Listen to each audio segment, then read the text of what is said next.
The alarm rings, and our MC hesitates to wake up.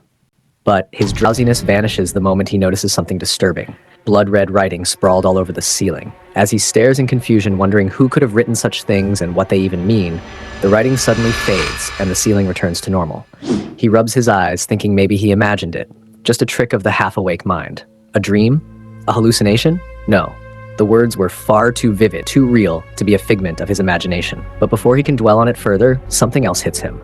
This room isn't his. The cup of instant noodles he left on the bedside table last night? Gone. The 2 tissues he lazily tossed to the floor? Also missing. Nothing about this place feels familiar. And just as that thought settles in, memories that aren't his begin flooding into his mind. It turns out the owner of this body was also an orphan, just like our MC, but the similarities end there.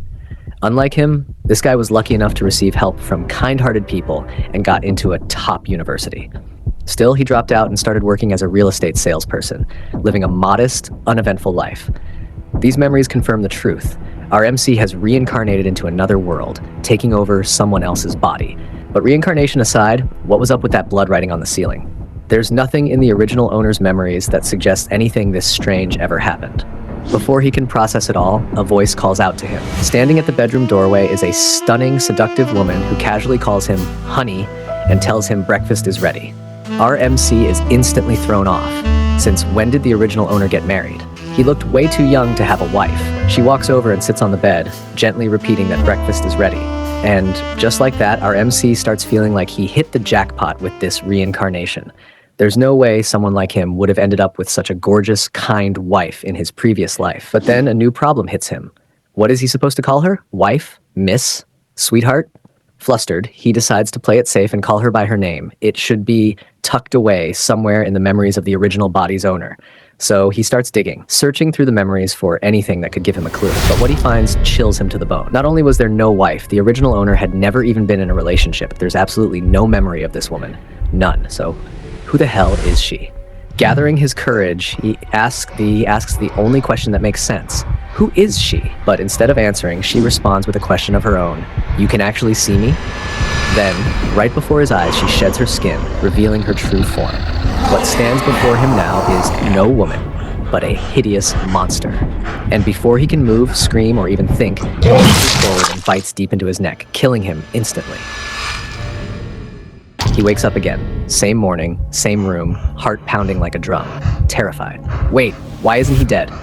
He clearly felt her bite his head off. The pain, the blood, the coldness, it was too real. So why is he still here? He looks up. The blood writing on the ceiling is back, and just like before, it slowly fades away. Nope, this definitely wasn't a dream.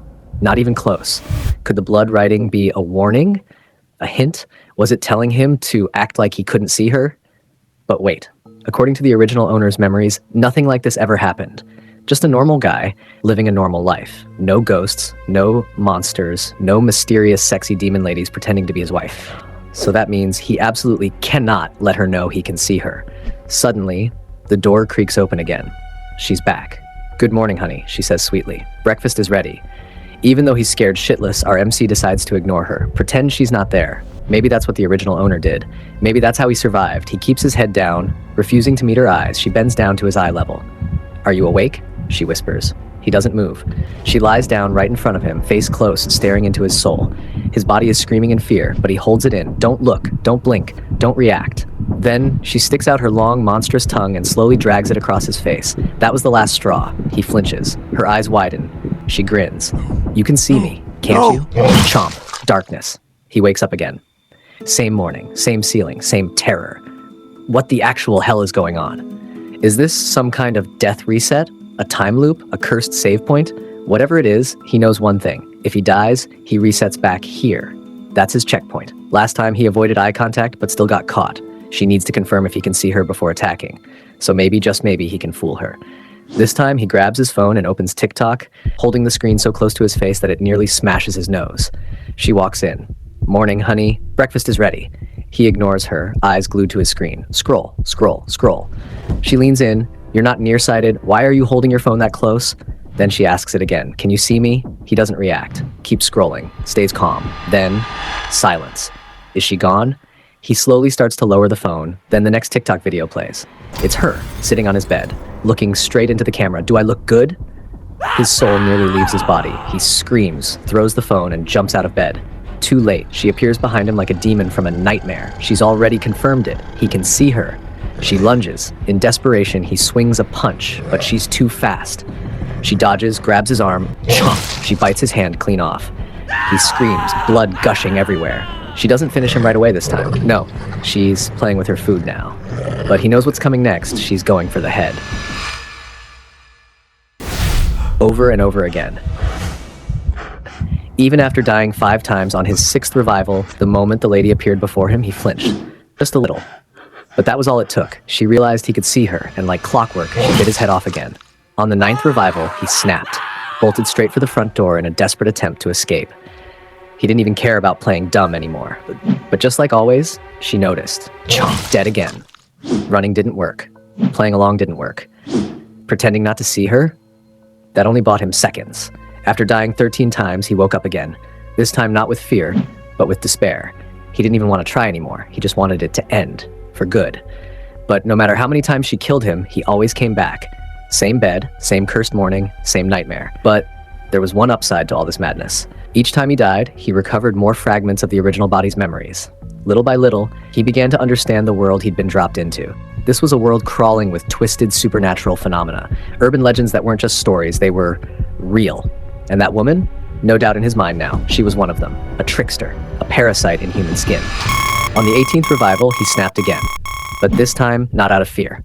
He was pissed, fed up. As usual, she came in sweetly, calling him honey, telling him breakfast was ready. But he didn't even flinch. He'd heard that same line 18 times now. And 18 times, it was the same game.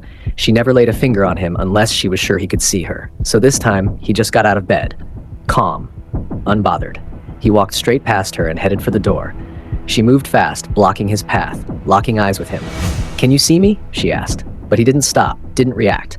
Just walked through her like she wasn't even there. And it worked. She couldn't do a thing. He went downstairs, ignoring her whining. She followed, nagging that breakfast was ready. But he knew the truth. She never cooked anything. Not once. Just a trap. Just another setup to get a reaction. So he made his own food. While eating, her face emerged from the table like some horror movie jump scare. "Why won't you eat the food I made?" she asked sweetly. But by now, her tricks were old news. He didn't flinch, didn't look, just finished his food and stood up. Time to leave. She wasn't done yet. Her face morphed into the doorknob, eyes pleading, "Don't go. Stay here with me, forever." But he was already done playing this sick game. He opened the door. He was going to find out what she was, what this world was. And when he figured it out, he'd come back and end her for good. No one kills him 18 times and walks away. But as he stepped outside, his body froze, eyes wide, mouth dry. What he saw out there wasn't the world he remembered. Buildings twisted like melted plastic. The sky wasn't blue. It was a churning void of crimson clouds. And his first thought was, is this hell?